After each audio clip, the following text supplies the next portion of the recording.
Bayangin kamu hidup di dunia bagaikan neraka, tapi bukan karena iblis atau monster, justru karena manusia yang hidup di dalamnya. Hellbound, bukan horor biasa. Ini adalah horor psikologis tentang agama, sesuatu yang dekat dengan kehidupan negara kita. Sebuah series Korea yang berani nunjukin gimana fanatisme bisa disulap jadi alat kontrol, dan gimana masyarakat kita bisa dibutakan oleh rasa takut. Halo semuanya, welcome back to Lord Film 99. Video kali ini bukan cuma review biasa, tapi kita juga akan belajar bagaimana Hellbound menulis horor psikologis yang sangat mengganggu. Dan di akhir video kita juga akan membahas betapa Hellbound adalah sarkasme fanatisme yang sangat mengena, terutama di Indonesia, negara kita tercinta. Sebelum itu, sempatkan jari kalian untuk menekan tombol subscribe, share, dan like. Dan jangan lupa nyalain loncengnya, supaya kamu nggak ketinggalan pembahasan menarik lainnya. Kalau udah, seperti biasa.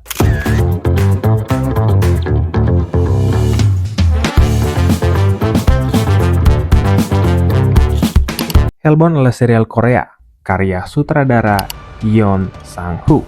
Diangkat dari webtoon dengan judul yang sama. Premisnya sederhana, namun mengganggu. 3 makhluk menyeramkan muncul untuk menyiksa dan menyeret orang-orang yang divonis masuk neraka. Tapi alih-alih menjawab misteri ini, serial ini justru membongkar sisi tergelap dari manusia dan sistem yang mereka bangun. Ya, di tengah kekacauan ini muncul sekelompok agama baru yang mencoba mengatur moral publik lewat teror ini. Dari sana, cerita berkembang jadi refleksi sosial tentang iman dan kekuasaan. Oke, jadi begini, di dunia Hellbound, manusia bisa menerima wahyu atau titah berupa makhluk hitam mengerikan yang akan berkata, engkau akan mati pada tanggal sekian, pukul sekian, dan pasti masuk neraka. Dan saat waktu itu tiba, 3 makhluk menyeramkan itu datang, menyiksa, menusuk, memukuli, membakarmu hingga tersisa kerangkamu sebagai bukti. Kejadian ini pun viral, ditonton semua orang, diabadikan di media sosial, live video, dan lain-lain. Jadi di sini, kematian bukan lagi misteri. Neraka bukan sekedar ancaman, itu nyata dan bisa dijadwal. Tapi cerita ini justru bukan tentang iblis atau neraka itu sendiri. Ini tentang reaksi manusia. Bagaimana masyarakat bisa dieksploitasi hanya dengan narasi yang dibalut dengan kata kehendak Tuhan. Bagaimana agama bisa begitu powerful untuk mengontrol kehidupan masyarakat. Jujur deh, sarkasme tentang agama di series ini benar-benar bikin kamu melongo.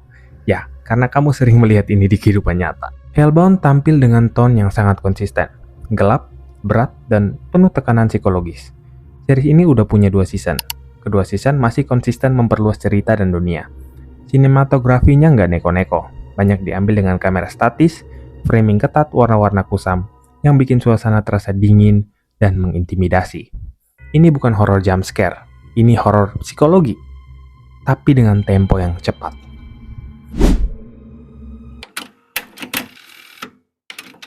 Karakter di series ini adalah karakter yang aktif. Mereka lah yang mendorong plot cerita, bukan sebaliknya. Di tengah dunia yang kacau, ada karakter-karakter dan organisasi yang bukan hanya hidup dalam cerita. Mereka menggerakkan ceritanya.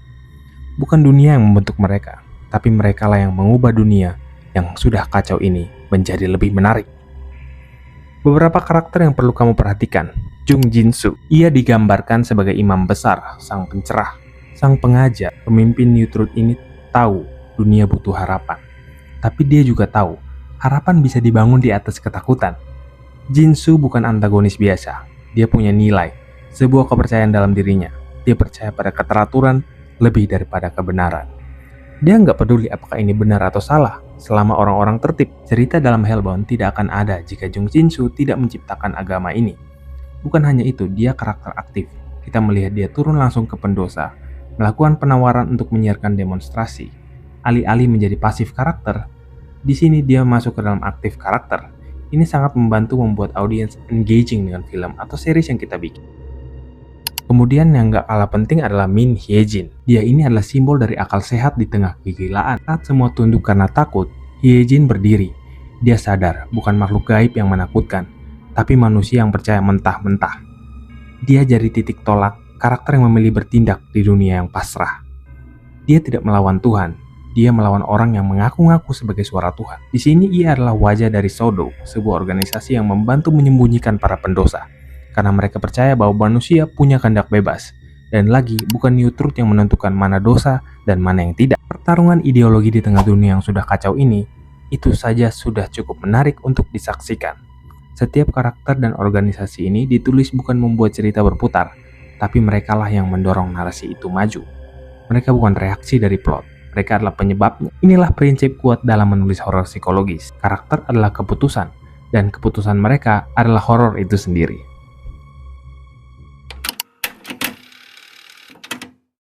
Beginilah caranya kamu menulis cerita yang benar-benar menghantui orang bahkan setelah tamat. Contohnya, episode 1, bangun rasa percaya, lalu hancurkan. Kita dibawa ke dunia yang familiar, kota Seoul, Korea Selatan. Orang-orang sibuk, ngopi pagi, ngantor, seperti biasa. Tapi dalam hitungan menit, ada sesuatu yang brutal terjadi. Makhluk hitam datang, menghajar seorang di depan umum, lalu membakarnya hidup-hidup. Dan masyarakat menonton dengan HP. Yang mengejutkan, bukan makhluknya, tapi betapa cepat kita menerima semuanya sebagai ya, mungkin dia memang pantas. Episode pertama bukan untuk menjelaskan semuanya, tapi untuk menanam pertanyaan di kepala audiens. Siapa mereka? Kenapa dihukum? Dan siapa yang berhak menghukum? Dengan begitu, kamu membangun horor dari rasa bingung dan rasa bersalah, bukan dari jump scare. Ciptakan sistem lalu tantang sistem itu sendiri. Kita mulai masuk ke dalam ideologi The New Truth, dipimpin Jung Jin-soo, karismatik, tenang, dan berbahaya. Ia tak pernah teriak, tapi setiap kalimatnya membentuk hukum baru di kepala masyarakat. Lalu kita diperkenalkan ke Min Hye-jin, pengacara muda, skeptis, rasional, tapi justru dia yang paling takut karena dia sadar yang berbahaya bukan apinya, tapi orang-orang yang bersorak di sekitarnya. Klimaks datang pada saat Park Jung-ja, seorang ibu tunggal yang divonis akan mati oleh malaikat neraka. Tapi hidupnya biasa saja, tidak ada dosa besar. Justru terlihat baik. Hellbound menunjukkan teknik penulisan paling elegan. Buat penonton mencintai karaktermu, lalu buat mereka melihat karakter itu dihancurkan oleh sistem yang mereka percaya. Horor psikologis bukan soal makhluk, tapi soal logika yang diputar-balikan. Penonton harus percaya dulu bahwa sistem itu benar, baru kemudian kamu robek sistemnya perlahan-lahan. Dan saat mereka menyadari semuanya, itu sudah terlambat. Seperti Jung-ja, seperti kita semua. Bikin karakter yang mendorong arah cerita, bukan sebaliknya. Waktu melompat, dunia berubah. New Truth kini jadi institusi besar. Ada Arrowhead, kelompok brutal yang jadi tangan kotornya. Orang-orang gak cuma takut diserang makhluk neraka, tapi juga takut dibakar hidup-hidup oleh tetangganya sendiri. Min Hye-jin dan segelintir orang mulai melawan, tapi tekanan terlalu kuat.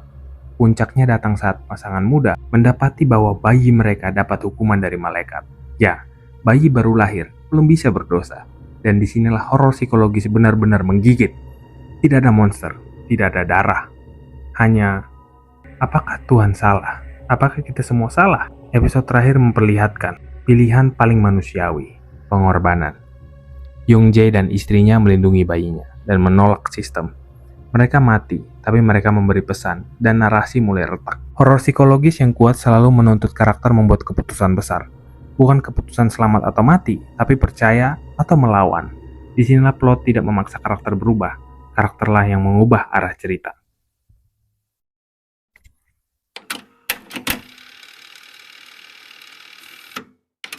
Kalau kamu pengen menulis cerita horor yang benar-benar mengganggu, ingat 4 prinsip ini dari Hellbound. Yang pertama, mulai dari pertanyaan, bukan jawaban. Jangan mulai cerita dari jawaban seperti, hantunya siapa? Atau kenapa neraka ada? Mulailah dari pertanyaan yang bikin penonton gak tenang. Hellbound membiarkan kita hidup dalam ketidaktahuan, karena rasa takut tumbuh dari ketidakpastian.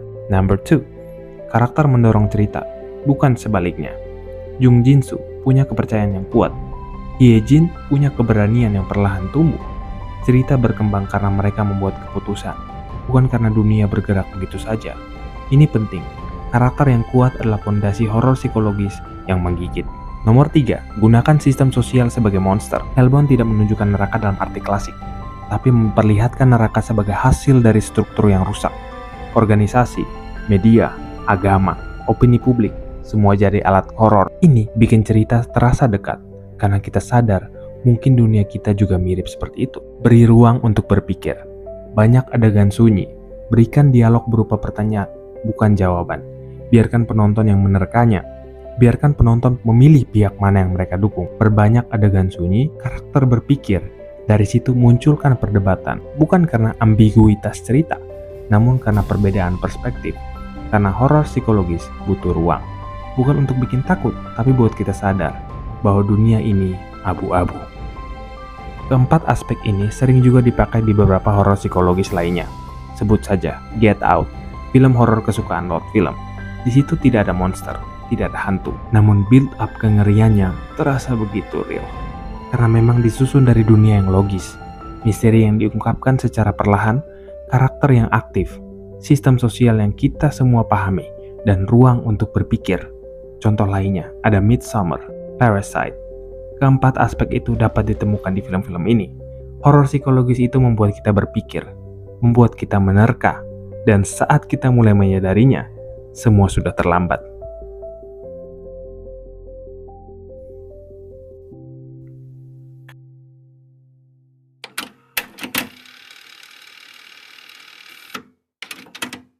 Dogma, takut, dan kendali. Inilah inti dari Hellbound. Ketika kepercayaan berubah jadi alat kontrol, ketika rasa takut dimanfaatkan untuk membungkam keraguan, ketika iman dijual dalam kemasan kebenaran mutlak, perintah Tuhan. New Truth memonopoli kebenaran. Mereka bikin standar moral sendiri. Mereka tuduh semua pendosa layak binasa. Dan kalau kamu mempertanyakan mereka, kamu dianggap melawan kehendak Tuhan. Itulah politisasi agama. Agama yang seharusnya membawa kedamaian dipakai buat kontrol sosial. Dogma dijadikan alat untuk membenarkan kekerasan, dan semua itu dilegitimasi dengan wahyu. Inilah kenapa gue sebut Hellbound sebagai satir paling biadab tentang fanatisme. Bayangin, sebuah sistem agama yang awalnya ingin menyelamatkan orang, perlahan-lahan berubah jadi alat kekuasaan. Narasi wahyu jadi senjata politik, dan ketakutan kolektif dijadikan alasan untuk membungkam suara berbeda. Apakah ini cuma fiksi? Menurut gue, tidak sepenuhnya. Bahkan, gue rasa ini dokumenter tentang Indonesia. Nggak, bercanda. Ini adalah sentilan untuk Indonesia. Hellbound ngomongin kita, ngomongin negara-negara di dunia, termasuk Indonesia, yang kadang terlalu mudah percaya pada satu tafsir, dan menjadikannya alat untuk menghakimi, yang tidak sejalan dengan dogma yang ditanamkan. Yang paling menyenggol adalah The New Truth gak bekerja sendirian. Ada satu kelompok yang diam-diam mereka manfaatkan. Arrowhead. Arrowhead ini bukan organisasi resmi. Mereka lebih kayak kelompok vigilante fanatik. Gaya mereka brutal. Wajah dicat, siaran live stream sambil teriak-teriak tentang dosa. Dan yang paling ngeri, mereka menghajar siapapun yang berani mempertanyakan doktrin New Truth. Mereka gak pakai hukum. Mereka gak pakai akal. Mereka pakai kekerasan. Mereka adalah pasukan jalanan, tangan kotor yang bekerja di balik bayang-bayang untuk mempertahankan kekuasaan narasi wahyu. Dan New Truth, mereka tinggal bilang, kami tidak terlibat. Tapi hasilnya tetap sama. Orang-orang yang mencoba berpikir dibungkam. Pernah nggak kamu lihat kelompok fanatik yang tiba-tiba datang main hakim sendiri? Serang orang di medsos, bahkan ancam kekerasan. Hanya karena seorang berpikir beda soal agama atau moral. Arrowhead itu nyata, bentuknya beda, tapi fungsinya sama. Di Indonesia kita juga pernah lihat fenomena serupa. Kelompok-kelompok yang merasa punya mandat dari langit untuk mengadili orang lain. Yang teriak moralitas, tapi pakai kekerasan. Yang bilang membela agama, tapi membunuh logika. Dan seperti di Hellbound, para otoritas utama tinggal bilang, bukan kami yang nyuruh kok, tapi mereka diuntungkan. Ini adalah kritik yang sangat tajam dan sangat berani terhadap cara kekuasaan menggunakan fanatisme untuk mengontrol narasi. Bahkan mereka yang nggak pegang senjata bisa berdarah karena opini. Jadi ya, Hellbound bukan cuma series yang seram. Ini adalah satir sosial politik tentang agama, kekuasaan, dan ketakutan. Arrowhead dan New Truth adalah simbol dari simbiosis jahat. Yang satu pegang doktrin, dan yang satu pegang palu. Dan kita semua ada di tengahnya. Di negara yang masyarakatnya sangat religius, kolektif, cerita seperti Hellbound bisa jadi cermin. Bagaimana kebenaran bisa dimonopoli oleh suara mayoritas. Bagaimana kita bisa menjustifikasi kekerasan demi menegakkan moral. Dan bagaimana kita sering lupa bahwa iman tanpa kemanusiaan bisa berubah jadi neraka. Jadi, kalau kamu ingin menulis cerita horor psikologis yang benar-benar mengganggu, jangan kejar takutnya, kejar maknanya. Buat penonton bertanya, bukan cuma teriak. Karena horor terbaik selalu bikin kita mikir. Oke guys, sekian dulu pembahasan kita kali ini. Kalau kamu suka video kayak gini, bisa langsung aja klik subscribe, nyalain lonceng notifikasi, like, dan share ke teman kalian. Gue Lord Film, sampai jumpa di video gue selanjutnya. Until next time.